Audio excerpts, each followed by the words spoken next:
Welcome to Leigh's Intuitive Tarot. My name is Leigh, and today we're going to continue on with the Hidden Truth tarot card reading, and we're reading for Sagittarius.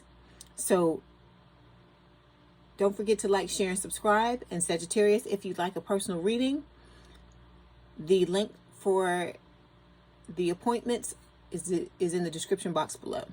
Okay, let's get started. For Sagittarius spirit, what is the hidden truth between Sagittarius and their person? It's for Sagittarius spirit. What's the hidden truth?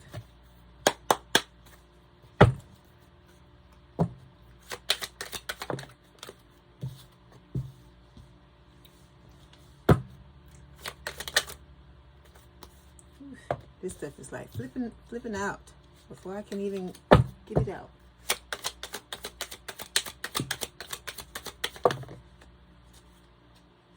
Okay. I'm going to take all three of them.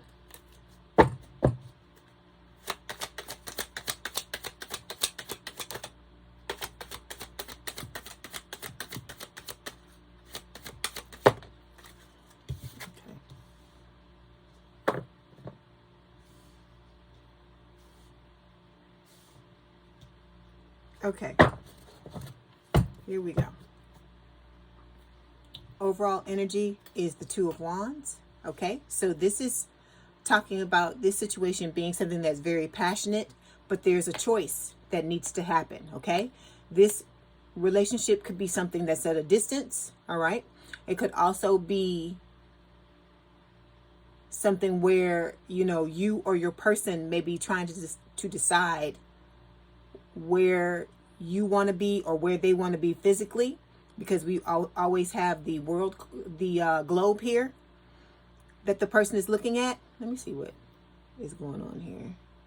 Yeah, there's actually two globes in here, but there's a choice that has to occur. So it may be between this person and another person, or your person may have to decide between you and someone else. And like I said, we're going to delve a little farther into the connection or into the relationship, into the reading, to see what our spirit has to tell us. Okay. Underneath the Two of Wands, we have the Eight of Wands. This is kind of like Scorpio's reading. So if you have placements in Scorpio as well, you may want to watch the Scorpio reading, because it had the Eight of Wands show up as well. This is a manifestation card. So I feel like, you know, you have something in mind that you're wanting to manifest, and so does your person. Okay, this can speak of a relationship coming in where there's a lot of obsession or infatuation, and you know, you may want to jump in to this relationship with both feet. Okay, you may end up getting swept off your feet with the Eight of Wands. Okay, and then one more card. Seven of Swords. Okay, there may be some type of deception. Okay, it could be cheating, could be, you know, someone trying to get away with something. Also with the Seven of Swords, this can speak of strategy, trying to decide how to get the outcome you're wanting, or your person trying to decide how to get that outcome. Okay, because like I said, there is a choice that has to be made. All right, so the truth of the situation is the Two of Cups. What's so interesting about this is I always shuffle the cards before I shuffle them on camera. And when I shuffled them the first time, this card was at the bottom of the deck. So the Two of Cups can talk about a perfect union. Okay, it can speak of you and this person having a strong connection, a mutual attraction with each other. For some people, some readers, this is the twin flame card. Mine is the Four of Wands, but this is also a soulmate card. So there is someone in your life that has this strong, inexplicable pull. Okay, you have that to them, and they have it to you. And so there's a choice. Like I said, there's a choice. Do you want to be in this relationship or don't you? For some of you, it's a choice of which option are you going to choose. Do you want to be in a soulmate connection? For some of you, this could be a twin flame connection. Because like I said, this card is coming up, and Spirit is giving me the words twin flame, which, you know, I talk about twin flames a lot, but I don't usually talk about it with this Two of Cups. And the fact that it's coming up, for some of you, it could be a twin flame situation. Okay. All right. So when it comes to how this situation affects you, we've got the Ten of Wands. So you could be in this connection, okay? Be attracted to this person, have the, you know, infatuation or the obsession with them, okay? Or vice versa. It could be both of you doing it to each other, but it could be burdensome to you is what Spirit is saying, okay? So you may be carrying around a lot of baggage, and this relationship may be causing all of that baggage to be magnified, to be heavier than what it normally is, because of the fact that you're trying to figure out what to do in this situation. Okay. All right. So the reason why this information was hidden from you is we've got the Seven of Wands, the Queen of Pentacles, and the Page of Pentacles. So I feel like what Spirit is saying is that there's a need. Let's start off with the Seven of Wands. There's a need to establish boundaries, okay?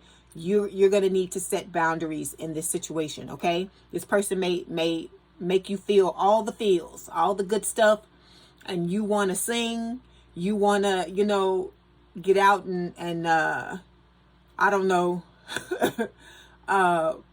cartwheel and play with the puppy dogs and the unicorns. I don't know. This person may be making you feel things that you've never felt before in your life. But Spirit is still saying that it is still an interaction with another being, and you still need to establish boundaries, okay? You don't want it to be a situation. I'm not saying that this is what is happening, but you don't want it to be a situation where this person is not taking you seriously, or is taking you for granted, or is, you know, how can I put this? Creating a scenario where you're acquiescing to do things for them that you wouldn't do for other people, okay? Or going to lengths that you wouldn't go to for other people, or essentially taking advantage of your feelings for them, okay? Then we've got the Queen of Pentacles and the Page of Pentacles. So I feel like, first of all, let's talk about, okay, this is an earth sign or someone with a lot of earth in their chart, Taurus, Virgo, Capricorn. I feel like for a lot of you, this may be the person, this person may be your idea, your embodiment of the type of person you want to spend the rest of your life with this Queen of Pentacles. And you're wanting something stable, you're wanting something secure, you're wanting something where you can feel grounded, okay? And I feel like, you know, with both of these cards, that's what we're talking about. That's what you're wanting, a love offer, no matter how small it is, where, you know, this person is offering you stability and security, okay? But in order for you to have that, what Spirit is saying is that the boundaries need to be set from the beginning with this Seven of Wands. So when it comes to how you can deal with this, we have the Chariot. This is Cancerian energy. Sometimes this card can symbolize a car, but I don't feel like that's what Spirit is saying in this instance. I feel like this is about learning how to control both sides of your nature, because everyone has dark and everyone has light in them. And in this type of connection, especially if it's a twin flame connection, this person is going to cause both sides of your character to come out at different times. And this is about not doing away with the dark side and magnifying the light side. It's about you learning how to control both, how to have balance in both, because there's positive and negative in both sides. There's positive and negative in light. there's positive and negative and darkness. And people may say, you know, may disagree with me saying that, but I feel like it is, because even if you're coming from a situation where you mean well, sometimes you meaning well can have adverse effects, just like you coming from darkness can sometimes have positive effects, is what I mean by that. And with the Chariot card, I feel like Spirit is saying this, it's about you learning how to balance both sides of your personality in order to be able to come from a place of power and decide what it is that you truly want. Okay? All right. So let's pull some clarification cards so we can get some more information from Spirit.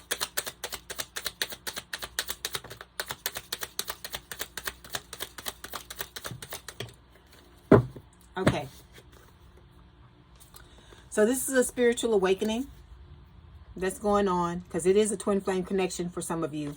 And then we've got the divine timing card that shows up. Okay. I don't know if you watch manifestation videos or not, but you hear people talk a lot about divine timing and how there is no divine timing, that because you are the operant power, you're in charge of when things show up. And I believe that to a certain extent, but not all the way. I feel like there are certain things we chart for in this life on the other side, and that there are certain obstacles or hurdles we have to overcome in order for certain things to show up in our lives. Okay? And I feel like you do have power over divine timing to a certain extent. But if the work is not done and the things that need to happen don't happen, some things are not going to show up until it's time, because you got to be ready for it. Okay? It's like if you're someone who wants to be famous, but you've never spent a day working on the things that you need to work on to become famous, and then you're thrust into the spotlight type of thing. Or let me pull back and give you another example. Like people that win the lottery. Okay? Say you're someone that wants to win the lottery, right?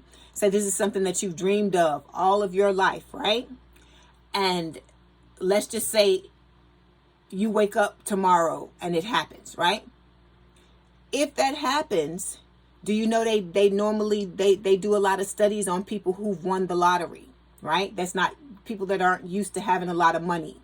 And they say within a certain amount of time, I think it's like a couple of years or something like that, the person that won the money ends up getting rid of it one way or the other, and they end up right back to where they started money-wise, finance-wise. And the reason why that is because it's not just about you being lucky enough or preparing yourself. Let me not say preparing yourself. It's not about you just being lucky enough to win. You have to step into that identity of being someone that still that has money from now on.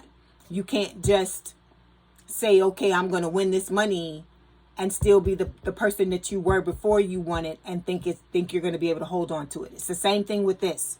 If you're wanting the greatest love of all, and you want a relationship that is like, signified like the Lover's card, where I talk about you vibe with the person on every level, and it's almost like a fairy tale relationship, you have to become someone who